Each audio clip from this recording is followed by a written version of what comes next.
सभी श्रोता भाई बहनों को मेरा सादर प्रणाम। जय श्री कृष्ण। कोरोना महामारी का ये जो विश्वव्यापी संकट धीरे धीरे परमात्मा की कृपा से कम होता जा रहा है। हम नियमों का पालन करते हुए इस कोरोना महामारी के निवारण के लिए परमात्मा को याद करें, भरोसे के साथ याद करें। भरोसा ही भगवान है। परमात्मा का दूसरा नाम है भरोसा। तुलसी सीताराम का दृढ़ राखो विश्वास, कबहु न बिगड़त ना सुने रामचंद्र के दास।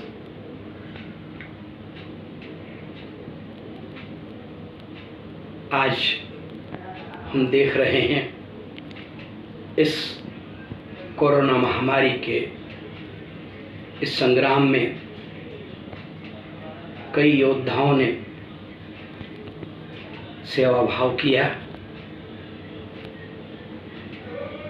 अस्पताल के स्टाफ, पुलिस भाई लोग, सेवाकर्मी, कई समाज सेवी संस्थाएं जिन्होंने आगे बढ़कर सहयोग दिया। कोरोना का विनाश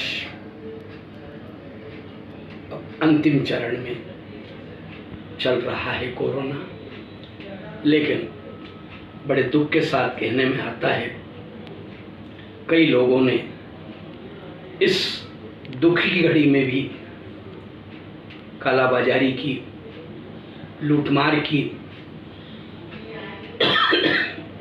अच्छा नहीं है। अरे इस समय में तो कम से कम हमें सहयोग करना चाहिए और इंसानियत और मानवता का परिचय देना चाहिए। एक छोटी सी बात सुना है। एक दुकान पर सेठ जी बैठे थे, अखबार पढ़ रहे थे चश्मा लगा करके। पास में पानी की मटकी भरी हुई थी। एक राहगीर निकला, उसने कहा सेठ जी प्यास लगी, पानी पिला दीजिए। सेठ जी ने चश्मे में से तिरछी नजर करके उसको देखा और अखबार पढ़ने लग गए।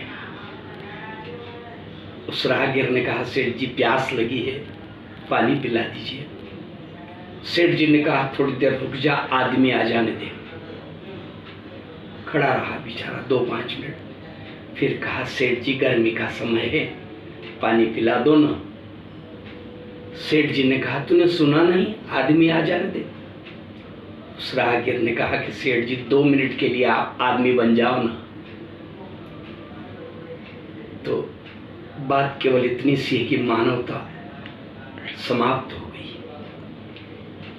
इंसानियत एक तरफ रख करके जो लूटमारी चल रही है, बहुत बुरी बात है। हम कोरोना महामारी के विनाश के लिए परमात्मा को याद करें। दुर्योधन की सभा में जिस समय दुशासन द्रौपदी को बाल पकड़ करके खींचता हुआ लाया, सभा में पटक दिया और दुर्योधन ने कहा दुशासन द्रौपदी के शरीर से साड़ी अलग कर दे, निर्वस्त्र कर दे द्रौपदी को। दुशासन जैसे आगे बढ़ा, द्रौपदी ने सभा में जितने बैठे थे सभी से विनती की। कृपाचार्य, द्रोणाचार्य, भीष्म पितामह, सबके पास जाकर के द्रौपदी गिड़गिड़ाई, रोने लगी, कोई मेरी रक्षा करो। रोते रोते द्रौपदी दुर्योधन के पिता धृतराष्ट्र के पास गई। बाबा। कौन? मैं आपकी पुत्रवधू बाबा। आपका बेटा कितना बड़ा कुकृत्य करने जा रहा है, रोकिए ना बाबा, रोकिए। आपको आंख नहीं है, आप देख नहीं सकोगे, लेकिन कान तो है, सुन तो रहे हो आप मेरी बात। लेकिन पुत्र मुंह में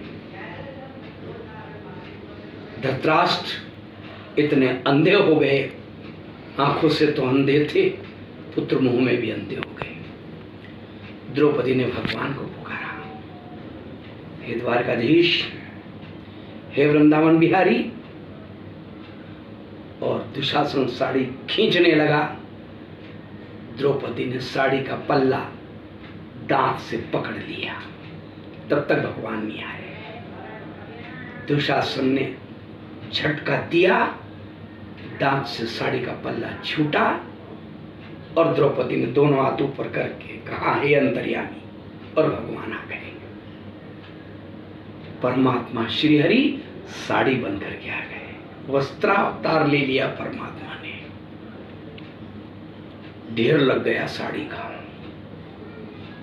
द्रौपदी साड़ी से ढक गई। 10,000 हाथी की ताकत वाला दुशासन 10 गज साड़ी अलग नहीं कर सका। 10,000 गज बल घटियो, घटियो न 10 गज चीर, बेरी बापुरो क्या करे जो सहाय यदुवीर। परमात्मा जिसकी रक्षा करे उसका कोई कुछ नहीं बिगाड़ सकता है। जितने तारे गगन में उतने शत्रु होए, और जा पर कृपा भगवान की बाल न बांका होए। और भगवान श्याम सुंदर पीतांबर धारण किए, मोर मुकुट धारण किए, गले में बैजंती माला, पुष्प की माला, मुरली हाथ में, और द्रौपदी से कहा, क्षमा करना बहन, मुझे आने में देर हो गई हो तुम। द्रौपदी ने कहा, हाँ गोविंद, तूने आने में बहुत देर करी। भगवान ने कहा, नहीं बहन नहीं, तूने बुलाने में देर करी। मैं कब से पुकार रही हूँ द्वारकाधीश वृंदावन बिहारी, इसी कारण तो देर हुई। अब वृंदावन से चल करके हस्तिनापुर आऊं तो समय लगे ना भैया, लेकिन आखिरी बार तूने पुकारा अंतर्यामी, तो मैं तो तेरे हृदय में बैठा था। और सुनो बहन, ये मैंने तुम्हारे ऊपर कोई एहसान नहीं किया, ये आपका कर्जा उतारा है। कर्जा? हाँ, मैं समझी नहीं गोविंद, याद करो बहन। एक समय भगवान की उंगली कट गई, खून बहने लगा।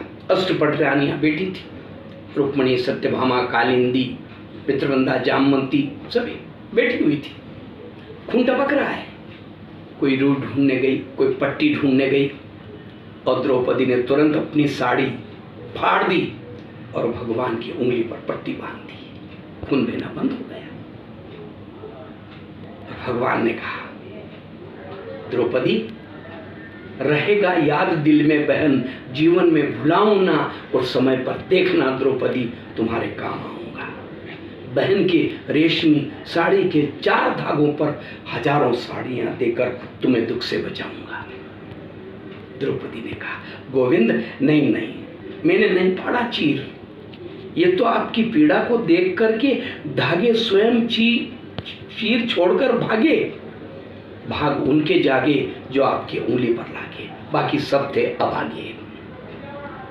तो निवेदन आपसे ही करें, भरोसा। जब अदृश्य वायरस हमें डरा सकता है, तो अदृश्य परमात्मा हमें बचा भी सकता है, लेकिन चाहिए भरोसा। बस यही आपसे विनती।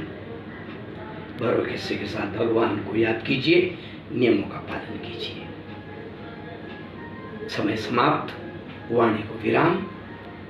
जय श्री कृष्ण।